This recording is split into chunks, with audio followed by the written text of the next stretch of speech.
ప్రధాని మోదీ అన్ని రాష్ట్రాల ముఖ్యమంత్రులతో సమావేశమయ్యారు. వీడియో కాన్ఫరెన్స్ ద్వారా భేటీ అయ్యారు. పశ్చిమాసియా యుద్ధం కారణంగా తలెత్తిన సంక్షోభంపై ముఖ్యమంత్రులతో చర్చించారు. కోవిడ్ సమయంలో ఎదురైన సంక్షోభాన్ని ఎదుర్కొన్నట్లుగానే ఇప్పుడు కూడా ఐక్యంగా ఎదుర్కోవాలని సూచించారు. గ్యాస్, పెట్రోల్ సమస్యను ఎలా ఎదుర్కోవాలన్న దానిపై వివరించారు.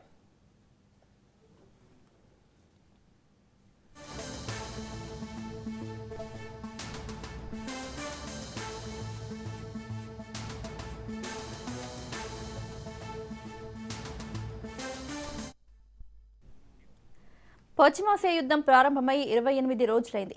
ఇప్పటికీ ఉద్రిక్తతలు కొనసాగుతున్నాయి. ఈ నేపథ్యంలో దేశంలో చమురు, గ్యాస్ సంక్షోభం తలెత్తింది. దేశవ్యాప్తంగా ఇంధన సరఫరా స్థిరంగా ఉండేలా చూసేందుకు భారతదేశం సన్నద్ధమవుతుంది. హార్ముజ్ జలసంధిని ఇరాన్ దిగ్బంధించడం వల్ల కలిగే ప్రభావాన్ని తగ్గించడానికి కేంద్రం అనేక చర్యలు తీసుకుంటున్నప్పటికీ ఈ చర్యలు అమలు జరిగేలా చూడటంలో రాష్ట్రాలు కీలక పాత్ర పోషించనున్నాయి.